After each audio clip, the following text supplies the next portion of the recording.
représente que la corruption. Vous, capitalistes, vous l'avez cessé de pousser la classe ouvrière à la misère. Et vous, communistes, vous avez cessé d'exploiter cette misère voulue par les capitalistes.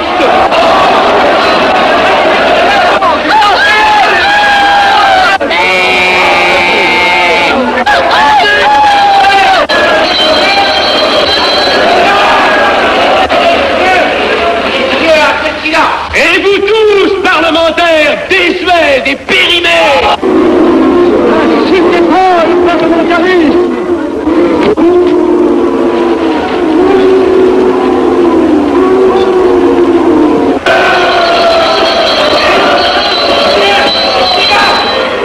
Est-ce que je vais lever la séance? Continuez, monsieur Actel. Messieurs, je n'ai plus rien à dire. J'ai eu conscience de vous dire quelques vérités, peut-être désagréables, mais utiles. Ce ne sont pas quelques interruptions qui m'arrêteront. La communauté française ne se bâtira pas sur le conflit de la vieille bourgeoisie égoïste et du peuple affamé. C'est pourquoi je ne voterai pas ce projet qui donne satisfaction au capitalisme international et serait le bon prétexte pour les communistes à accentuer nos divisions. Je ne le voterai pas. Je serai sans doute le seul à ne pas le voter, car il semble que par une étrange aberration, la Chambre tout entière soit prête, comme toujours, à trahir l'intérêt français au bénéfice de certains intérêts internationaux très particuliers.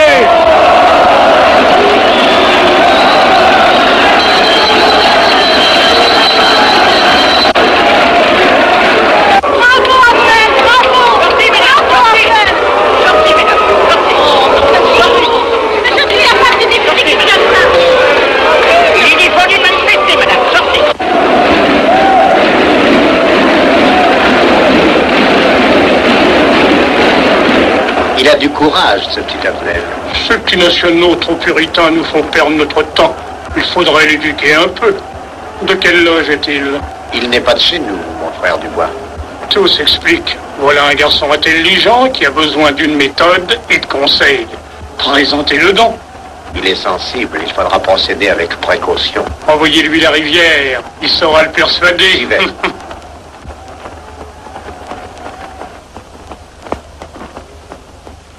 Mon cher vénérable, nous avons un service à vous demander. Enfin, dis donc, je vous suis tout dévoué. Le jeune Abnel qui vient de parler assez brillamment devrait subir les épreuves de l'initiation. La maçonnerie lui apporterait beaucoup et le disciplinerait. Ne croyez-vous pas? J'y pensais déjà. Nous allons nous en occuper activement. Alors, je suis brisé. Comment avez-vous trouvé mon discours? Excellent. Vous leur avez dit de fort bonnes vérités. Ouais, ça n'a pourtant servi à rien, ils ont voté le projet. Ça ne sert jamais à rien de dire la vérité. Les gens n'aiment pas la vérité. Ils préfèrent de beaucoup les mensonges. Vous êtes cynique. Non. J'ai une certaine expérience politique, déjà ancienne. À propos, voulez-vous venir un peu avec moi? J'ai quelque chose à vous dire. Volontiers.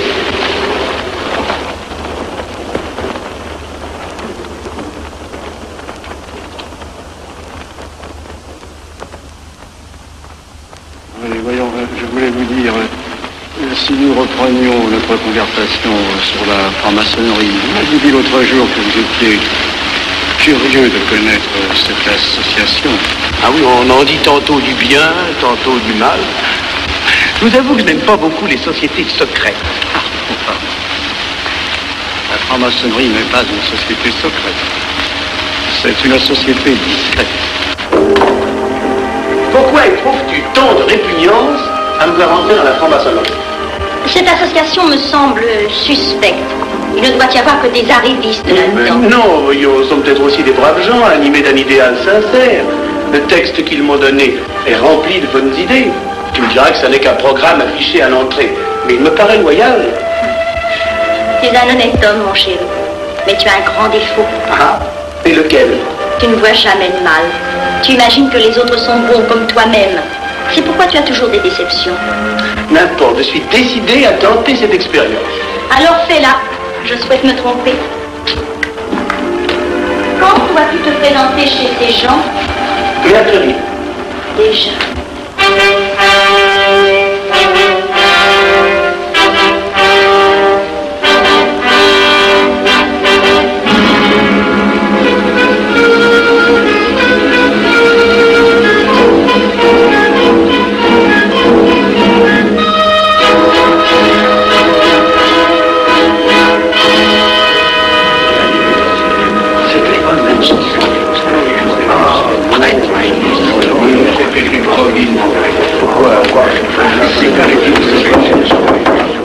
Les frères, les travaux reprennent force et vigueur. La tenue du comité a voté l'interrogatoire du profane Avnel. Nous allons lire les rapports confidentiels de nos enquêteurs. Pierre Avnel, né en 1902 à Laval, a fait sa première communion. Oh mon frère, vous en prie. Mais déclare ne pas pratiquer régulièrement. A même cessé de fréquenter l'église. Très bien. Mais s'avoue spiritualiste.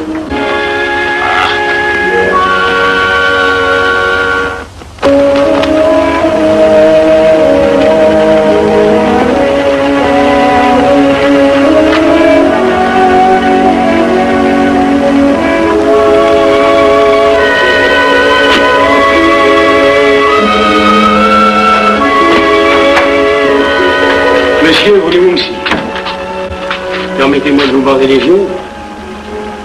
Mes frères, le profane Avnel, qui nous est recommandé par notre frère Gainsbourg, vice-président de la Chambre, est député. Cela ne nous impressionne pas. Nous devons surtout examiner ce qu'il pourra apporter à la franc-maçonnerie. Il nous faut des gens qui servent notre ordre et contribuent à sa puissance. Pour l'instant, il paraît afficher des idées nationales un peu trop absolues. Enfin, je voudrais vous prévenir d'une chose. Comme il est de notre intérêt de tenir en main un grand nombre de parlementaires, il vaudrait peut-être mieux ne pas lui poser des questions qui pourraient le choquer. On nous le signale comme assez sensible sur les questions spirituelles ou religieuses. Quand il aura travaillé quelque temps parmi nous, il aura évolué.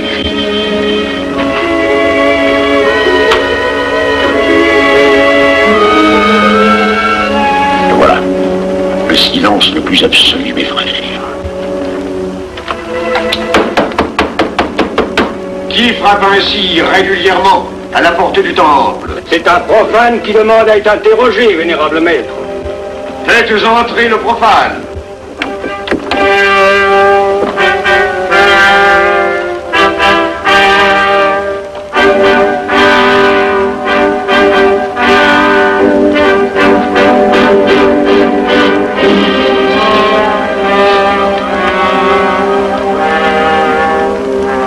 Monsieur, vous avez déclaré vouloir faire partie de la franc-maçonnerie. Mais nous désirons savoir qui vous êtes. Nous allons donc vous interroger sur vos sentiments, vos croyances, vos idées politiques. Répondez-nous sans vous troubler, mais en nous disant la plus stricte vérité. Consentez-vous à cet interrogatoire? J'y consens. Monsieur, croyez-vous en Dieu? Et pourquoi? Vous semblez être déçu par ce premier contact avec la maçonnerie. Mais l'interrogatoire est assez pénible. J'ai dû paraître ridicule. Vous vous trompez. D'autres qui sont passés avant vous ont moins bien répondu. Vous avez été reçu avec une majorité convenable, 16 voix contre 10. Comment, j'ai eu 10 voix contre moi? Non, non, 2 seulement. 2. Mais les voix d'opposition comptent pour 5. Un opposant de plus, et vous étiez plat de poulet. La maçonnerie est difficile sur le choix de ses candidats. Pas assez, mon cher, pas assez. Je dois même vous avertir que lorsque vous serez en loge, vous serez déçu. Le milieu maçonnique est épouvantablement médiocre.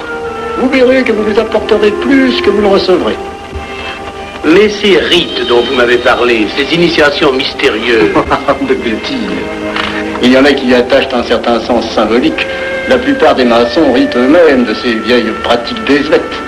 Seulement, le jour de votre initiation, tenez-vous bien, les épreuves de la cérémonie ne sont pas commodes.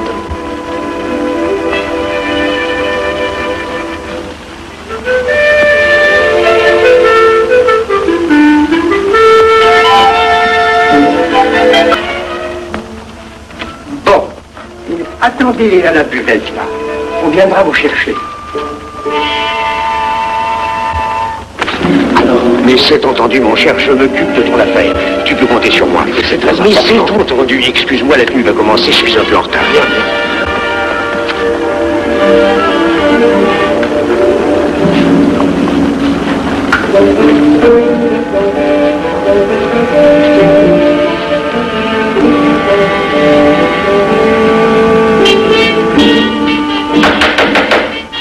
Prenez place, mes frères, nous allons ouvrir les travaux. Mon frère Durand, veuillez prendre place à l'ordre.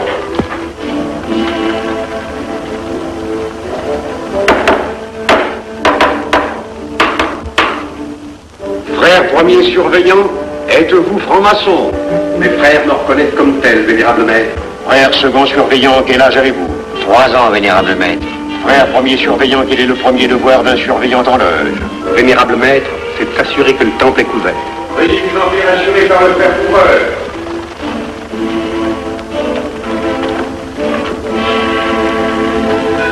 Le temple est couvert, vénérable maître. Frère second surveillant, quel est le second devoir des surveillants en loge? Vénérable maître, c'est de s'assurer que tous les frères présents sont membres réguliers de la loge ou visiteurs connus. Debout, et alors, mes frères. Frère premier et second surveillant, assurez-vous que tous les frères rangés devant vos colonnes sont membres réguliers de la loge ou visiteurs connus.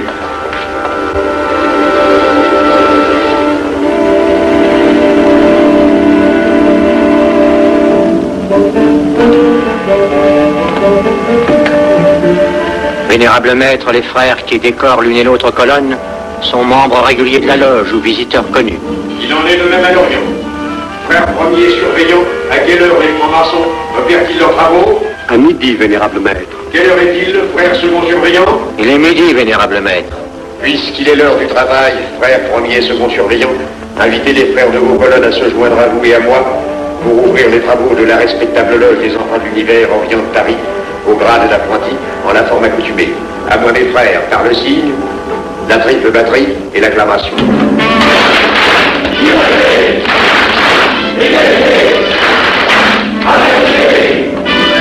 Prenez place, mes frères, les travaux sont ouverts. Mes frères, l'ordre du jour appelle l'initiation du profane Avenel.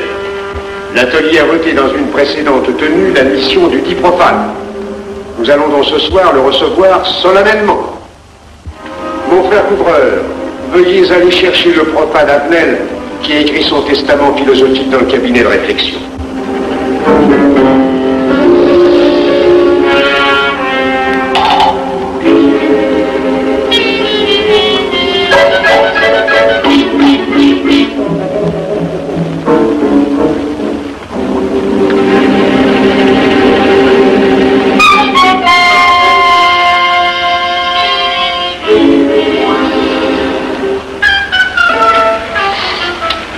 Rigolo leur truc. Monsieur, veuillez me suivre.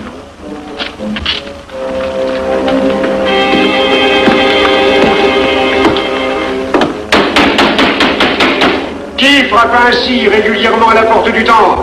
Vénérable maître, c'est un profane qui demande à être reçu maçon s'il en est jugé digne. Frères, armez-vous de vos glaives. Faites entrer le profane.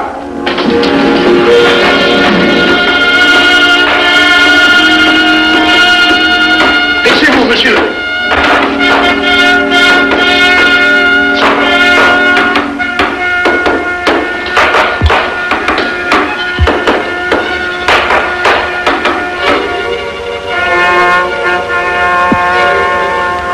Monsieur, cette épée que vous sentez sur votre poitrine est toujours levée pour punir le parjure. Elle est le symbole du remords qui déchirerait votre cœur si vous deveniez traître à la société dans laquelle vous voulez entrer. Est-ce de votre propre volonté, en pleine liberté, que vous vous présentez parmi nous? Oui. La franc-maçonnerie est une institution qui ne procède que d'elle-même. Elle prend sa force dans la raison. Persistez-vous toujours dans vos intentions? Êtes-vous bien déterminé à vous soumettre aux épreuves, quelles qu'elles puissent être? J'y consens. En ce cas, confiez-vous à la main qui va diriger vos pas. Mais, comme il serait imprudent de s'imposer des obligations dont on ne connaîtrait pas l'étendue, il est de la sagesse de cette respectable assemblée de vous dire quels seront vos devoirs si elle vous admet dans son sein. Le premier est un devoir absolu de secret sur tout ce que vous pourrez entendre et découvrir parmi nous, ainsi que sur tout ce que vous verrez et saurez par la suite. Je dois exiger de vous un serment prêté sur la coupe des libations. Consentez-vous à le prêter? Oui. Frère expert, faites approcher le profane. Et vous, maître des cérémonies, apportez la coupe des serments. Présentez la coupe au profane.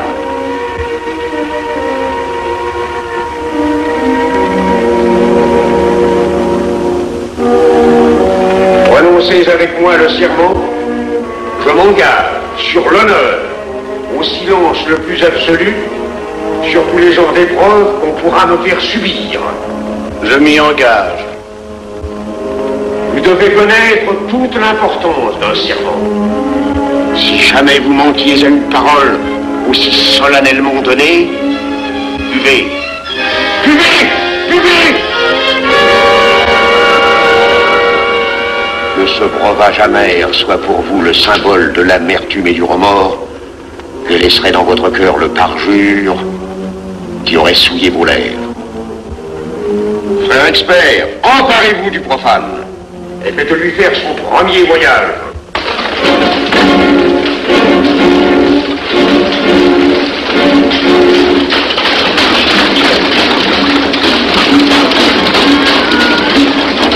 Voilà, c'est un profane qui demande à être reçu maçon.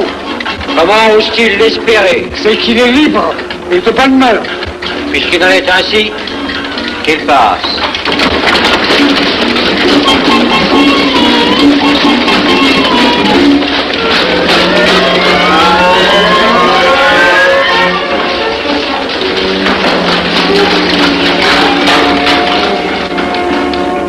Monsieur, le voyage symbolique que vous venez de faire est l'emblème de la vie humaine. Le bruit que vous avez entendu figure les passions qui l'agitent. Les obstacles que vous avez rencontrés peignent les difficultés que l'homme éprouve et qu'il ne peut vaincre ou surmonter que grâce à l'aide qu'il trouve dans ses semblables. Frère expert, faites faire le deuxième voyage.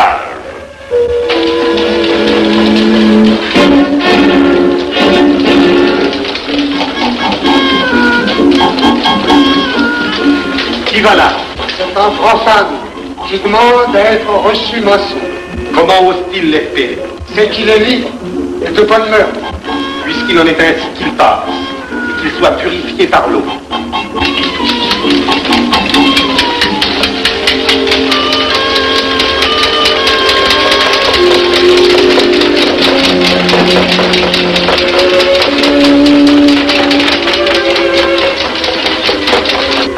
Monsieur, nous avons procédé à l'épreuve de l'eau qui représente l'épuration de votre esprit naissant à la vie maçonnique.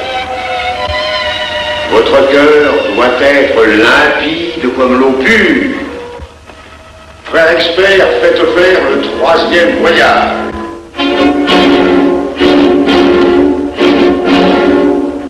Qui va là? C'est un profane qui demande à être reçu maçon. Comment ose-t-il l'espérer? C'est qu'il est libre et de bonne mœur. Puisqu'il en est ainsi qu'il passe par les flammes.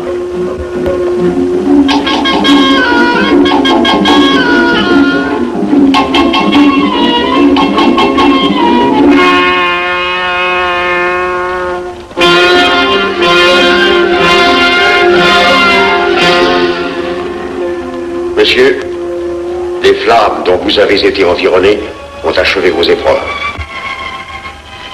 L'ordre maçonnique dans lequel vous demandez à être admis pourra peut-être un jour exiger que vous versiez jusqu'à la dernière goutte de votre sang pour sa défense et celle de vos frères.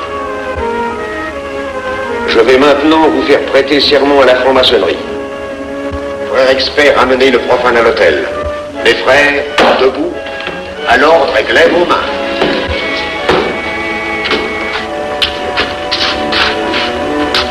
Moi, Pierre Avenel. Moi, Pierre Avenel, De ma propre et libre volonté. de ma propre et libre volonté, En présence de cette respectable assemblée de maçons. en présence de cette respectable assemblée de maçons, Je jure et promets solennellement je jure et promets solennellement de ne jamais révéler aucun des mystères de la franc-maçonnerie qui vont m'être confiés. de ne jamais révéler aucun des mystères de la franc-maçonnerie qui vont m'être confiés. Quelle idée saugrenue ton mari a-t-il de se faire recevoir franc-maçon? Je lui ai déconseillé tant que j'ai pu, mais tu sais comme il est entêté. Il va se trouver dans un milieu d'arrivistes si médiocre. On l'a pourtant bien prévenu. Pourvu qu'il ne lui arrive rien. Il y a tant d'histoires qui courent sur le compte de ces sociétés secrètes. Ne t'inquiète pas, Pierre. Il saura se tirer d'un mauvais pas. Prudent. Pas assez. Monsieur, le serment que vous venez de prêter ne vous donne-t-il aucune inquiétude? Consentez-vous à le renouveler lorsque vous aurez reçu la lumière? Je le renouvellerai. Mes frères, nous allons donner la lumière aux profanes. Frère couvreur, préparez-vous à accomplir votre office. Que la lumière lui soit donnée à mon troisième coup de maguet.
Ces glaives que vous voyez tourner vers vous annoncent que tous les maçons voleront à votre secours si vous respectez et si vous observez nos lois.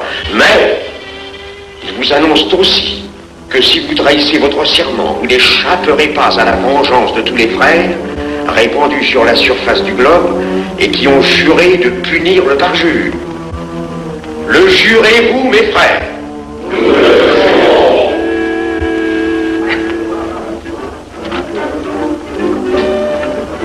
Mes frères, à la santé de notre nouveau frère. À votre santé.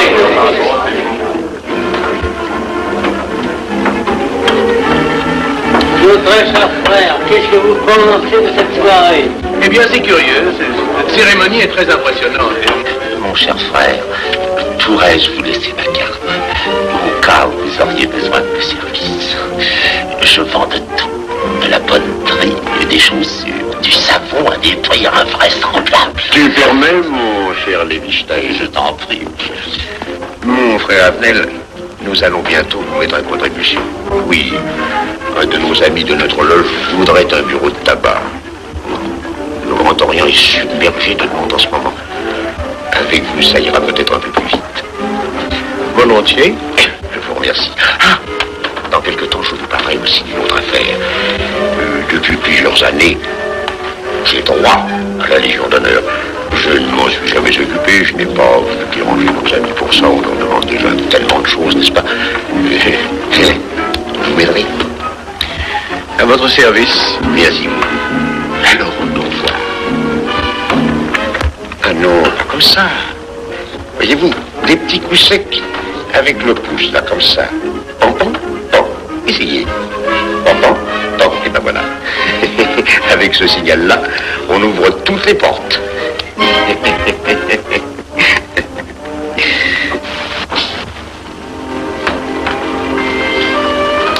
Alors, content? Bon. Tu as l'air contrarié. Oh non. Déjà déçu? Pas encore.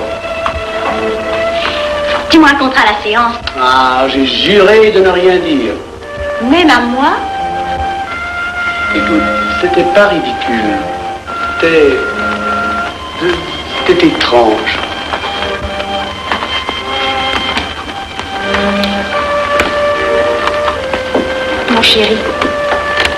Mon chéri, c'est idiot, mais j'ai peur pour toi. Qu'est-ce que tu veux qu'il m'arrive? Oh, mon grand.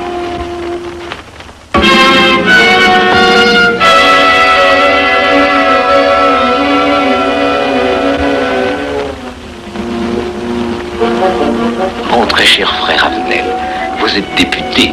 J'ai un service à vous demander. Tous les détails sur la filousterie.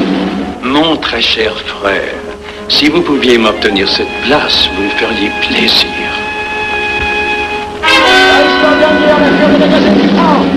Mon cher, donnez donc un coup de téléphone au préfet qu'il m'ôte cette contravention. Demandez la liberté, le scandale fascinateur. Mon très cher frère Avenel, j'ai besoin d'un bon témoin de moralité dans un procès. C'est un de nos frères qui passe en correctionnel. Il est bien un peu coupable, mais avec un peu d'appui. Et pour manifester cette solidarité maçonnique, je suis sûr que vous voudrez bien vivre. L'arrestation du banquier Charles Lévy. Le faille des banques coopératives. Un nouveau scandale financier. Il faut l'exclure, c'est une fripouille. Oui, évidemment, c'est une fripouille, mais puisque personne ne le sait, nous pouvons le garder parmi nous. Non! Je comprends très bien vos réactions, mon cher Avenel. Mais tenez, je vais vous citer un exemple. J'ai vécu pendant 20 ans en maçonnerie avec un frère que je considérais comme un escroc. Je n'ai rien dit, parce que c'était un excellent maçon. Nous ne sommes pas du même avis.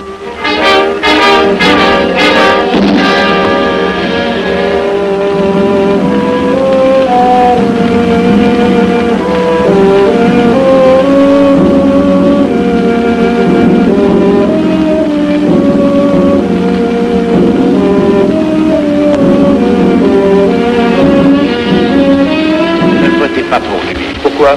C'est un adversaire de la maçonnerie. Mais son projet est excellent. Qu'importe, il nous dessert. Vous n'avez pas l'air de mon ami. Non. Non, non et non, je ne ferai pas ce que vous voulez. Un bout de mot. De vous conformer à la discipline républicaine. La discipline républicaine et maçonnique. Je sais ce que c'est, allez, c'est une canaillerie.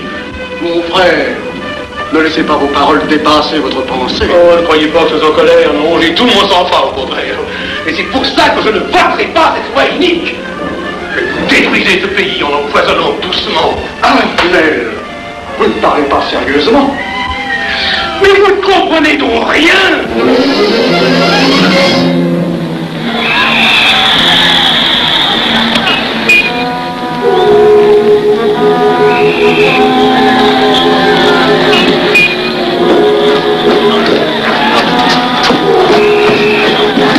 Que se passe-t-il? Regardez. Mais calmez-vous, mon vieux. Ce n'est rien. Rien.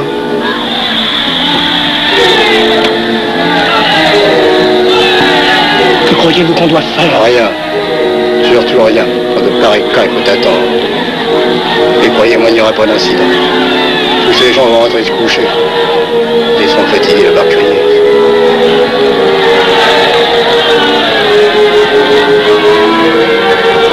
Qu'en pensez-vous, Avenel? Je voudrais être avec eux, place de la Concorde. Vous ne parlez pas sérieusement? J'ai pas envie de rire.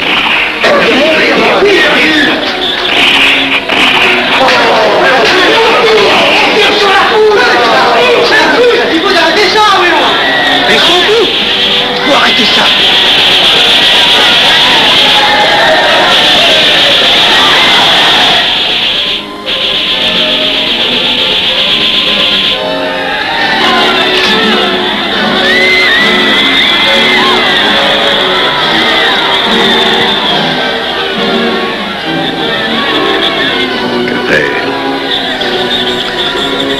Trop tard. On tire encore. Coup de feu.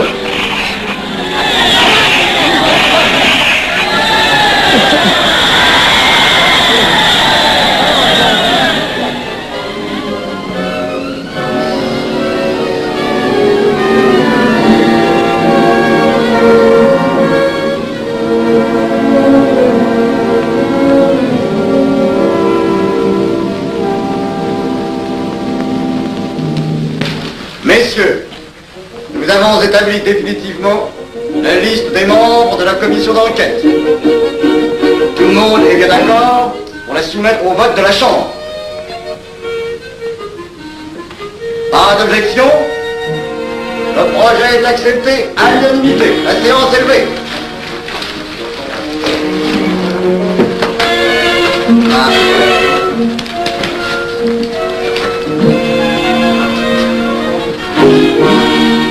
Vous pensez que ça va marcher?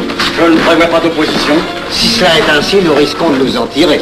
Je le crois sincèrement. Nos frères députés nous attendent dans un salon voisin. Ils sont impatients de vous entendre. Bah allons-y. Avenel. À propos, cher ami, je vous ai mis d'office dans la commission d'enquête. Moi, pourquoi? C'est indispensable. J'ai besoin de vous. Venez avec nous. Vos amis nous attendent.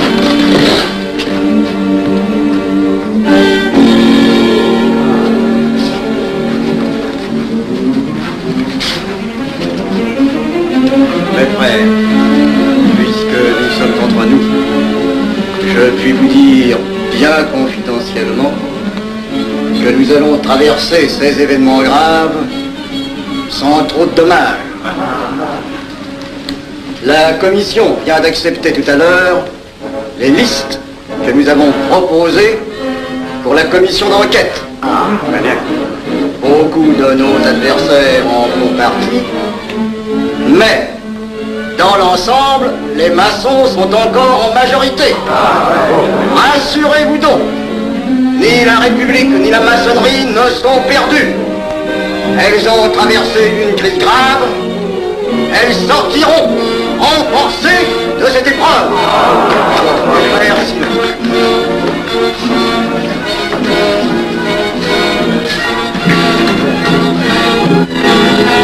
Demandez l'anti-Marfond, le scandale de la commission d'enquête. Demandez l'anti-Marfond, le scandale de la commission d'enquête. Vous me demanderez successivement le Quai d'Orsay, la Banque de France, l'état-major, le secrétaire général du Parti radical socialiste, le temps et les usines d'aviation Guerlain. Bien, monsieur.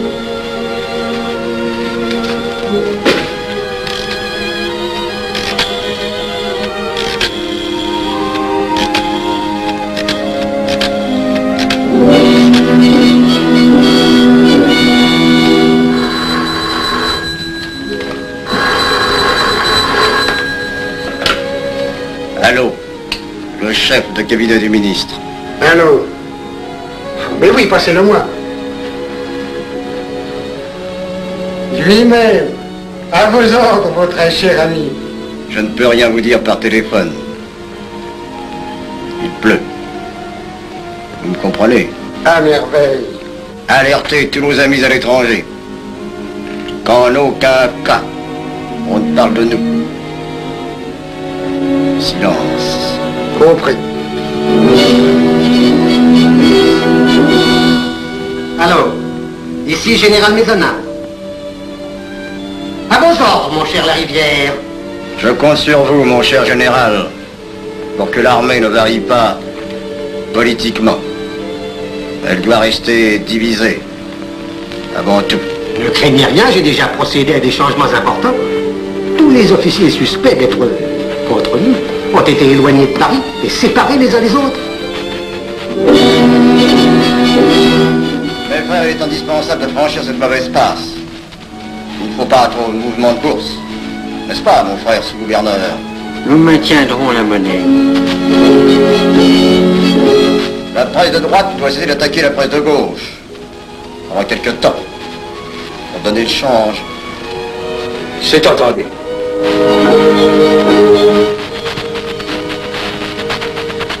Les partis de gauche doivent faire entente avec ceux du centre. Et ceux de l'extrême gauche. De la sorte, nous contrôlons le peuple. Bloc populaire. Mieux. Front populaire. Bien. Quant à vous, mon cher Garlet, j'ai reçu ce matin une communication de l'étranger.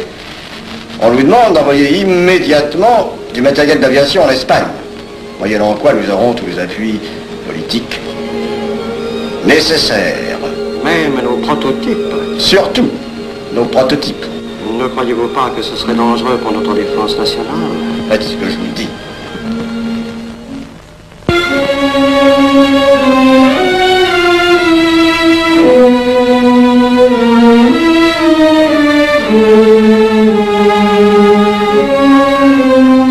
Que se passe-t-il? On ne vous voit plus. Vous le boudez? Oh non. Cigarette. Non, merci.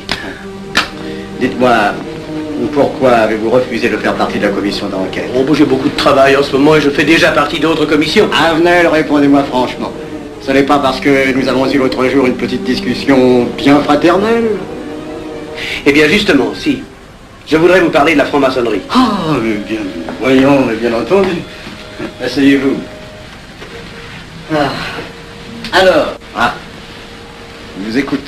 Eh bien, voilà, vous avez été mon présentateur, je vous dois une explication. Je suis décidé à déposer ma démission. Vous avez l'air d'avoir été déçu par la maçonnerie. Oh, pire, choqué. Pourquoi? Mais confessez-vous, mon vieux. Vous ne serez pas le premier maçon qui m'aura ouvert son cœur. Qu'est-ce qu'on vous a fait? Mais à moi, personnellement, rien. Mais je trouve ce milieu maçonnique... pourri d'arrivistes écœurants. Je vous l'accorde. Ah, ben, je ne vous le fais pas dire. Oh, croyez-vous que je sois dupe? Ben, alors je ne comprends pas. Tant de vertu affichées sur le programme à la porte. Tant de mystère à l'intérieur pour ne cacher que ces petites combines, ces appétits de comitard. Je m'attendais à trouver des hommes dévoués, sinon supérieurs. Au lieu de ça, je n'ai rencontré que des quémandeurs de bureaux de tabac ou de décoration, ou alors des fripouilles qui cherchaient à m'utiliser pour échapper à des condamnations. En dehors d'eux, des phraseurs, des sectaires ignorant tout, ne connaissant rien de l'histoire de leur pays, rien de l'histoire du monde, rien de la politique, rien de la philosophie, rien.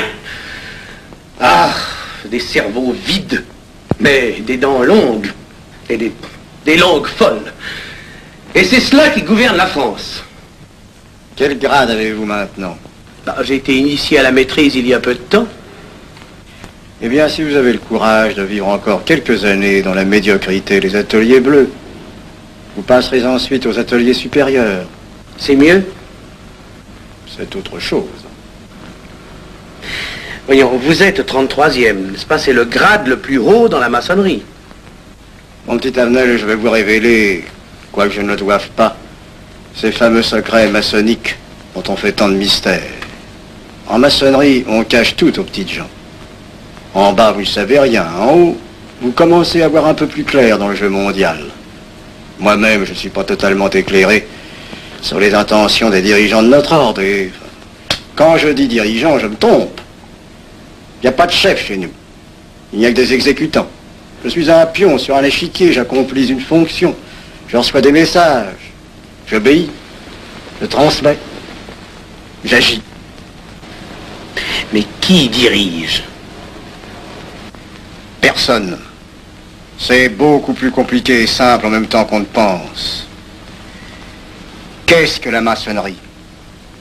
Des groupes d'hommes qui se sont réunis aux quatre coins de l'univers pour enserrer le monde dans un réseau aux mailles infranchissables. Nous sommes 50 000 en France, 500 000 en Angleterre, 3 millions en Amérique, c'est peu. Mais c'est énorme, parce que nous formons un bloc uni d'une seule volonté. Nous rayonnons partout, Nous commandons partout. Ici, 300 parlementaires sont francs-maçons. En Angleterre, le roi fait partie de notre ordre. Aux États-Unis, le président est 32e. Il n'y a pas un pays où nous n'ayons nos appuis secrets, nos hommes, nos banques, nos groupes dévoués. Et ceci n'est rien. Je ne vous montre là de la maçonnerie que la puissance physique. Il y a peut-être autre chose. Mais quoi? Une doctrine supérieure. Une antique expérience des forces du monde qui nous permet de pousser les peuples tantôt vers la vie, tantôt vers la mort, quand il le faut. La mort? Je croyais la maçonnerie attachée à la paix. À une certaine paix. Notre paix. Sinon,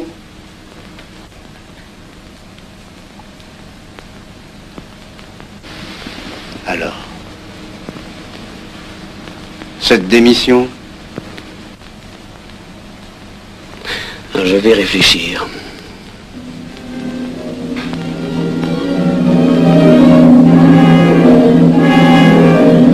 Alors, il n'y a qu'une solution, la guerre. Pour réussir à déclencher la guerre, la maçonnerie a besoin de tous ses hommes. Sur combien de voix pouvons-nous compter à la Chambre? Nos frères parlementaires sont à peu près tous sûrs. Sauf un que j'oserais nommer, car il fait partie de notre loge. Et donc? Avenel. Il tient des propos contre le Grand Orient qui l'accuse de vouloir déclarer la guerre à l'Europe. Je n'ai jamais eu confiance en ce type-là. C'est une faute de l'avoir laissé entrer ici. Nous pouvons encore le ramener de meilleurs sentiments. De que vous réussissiez. Qui sait? Nous avons peut-être les moyens pour ça.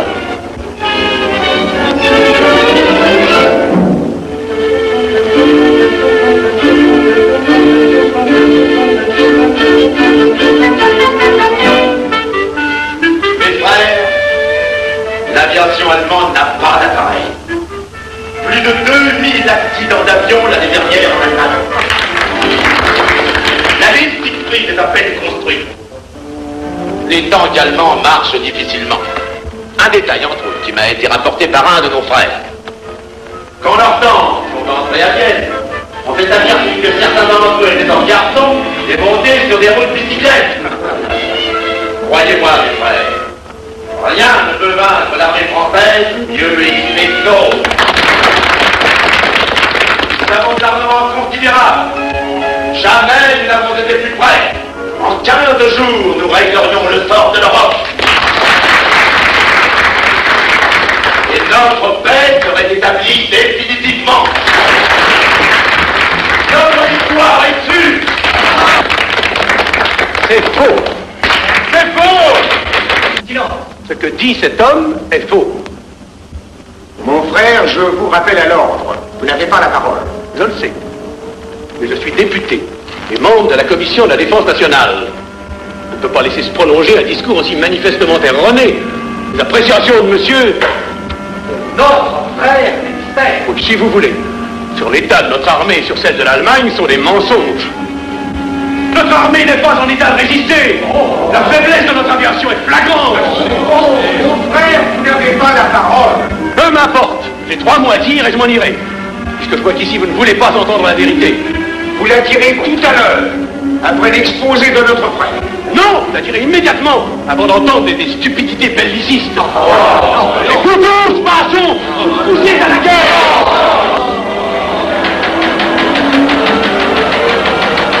Nous n'avons pas d'armes modernes, pas d'avions, pas de chair, pas de morale surtout. Le peuple français ne se battra pas pour défendre une idéologie fumeuse, un régime ignoble, une république pourrie. Mon frère Abdel. Prie de couvrir le dos.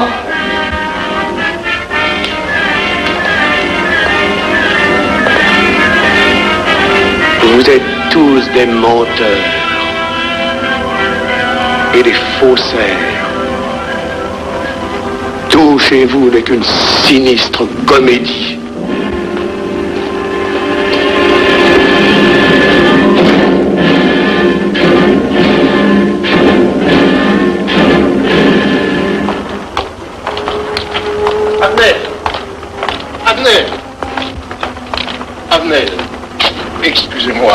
vous, j'habite Neuilly.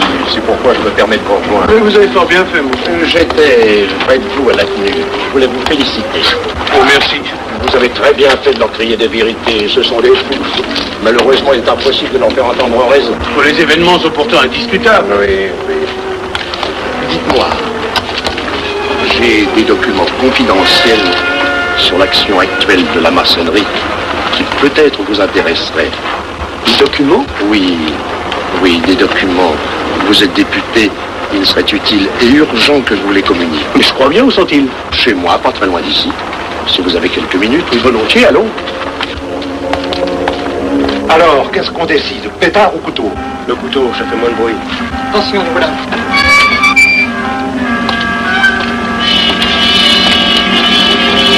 Un instant, je vais voir si...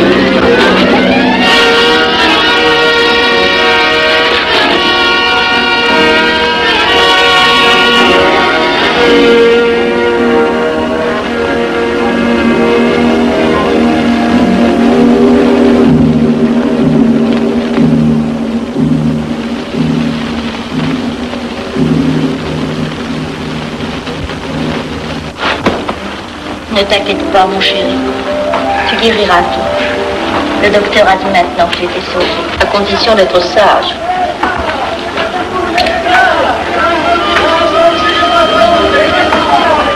Qu'est-ce qu'on entend? C'est la mobilisation générale, mon chéri. Quoi, la mobilisation? Ne t'agite pas, je t'en supplie. Je n'aurais pas dû te le dire, mon Dieu.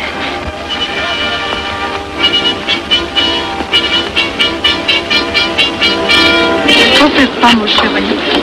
Tu reviendras vite.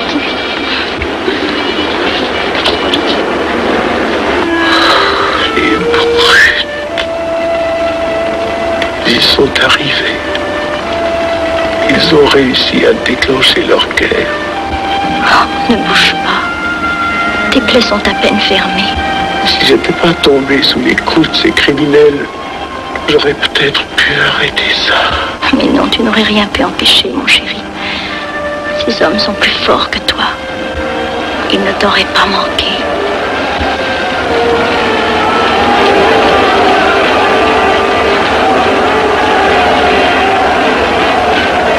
Qu'est-ce que c'est?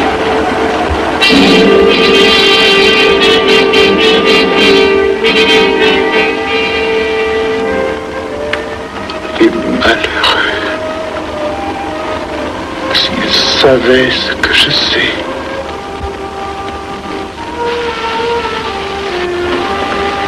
Mes frères, nous pouvons affirmer en toute sérénité que la franc-maçonnerie universelle a présentement atteint son but. Cette guerre qui est la nôtre est déclarée. Elle doit aboutir au triomphe de notre ordre. Il importe que le monde soit définitivement gouverné selon nos méthodes et par nos idées. Debout et alors. Frère premier surveillant, à quelle heure ferme-t-on les travaux? À minuit, vénérable maître. Quelle heure est-il, frère second surveillant? Minuit, vénérable maître. Puisqu'il est minuit et que nous avons accompli notre œuvre, je déclare les travaux clos à mon coup de maillet. Retirons-nous en paix, mes frères, sous la loi du silence.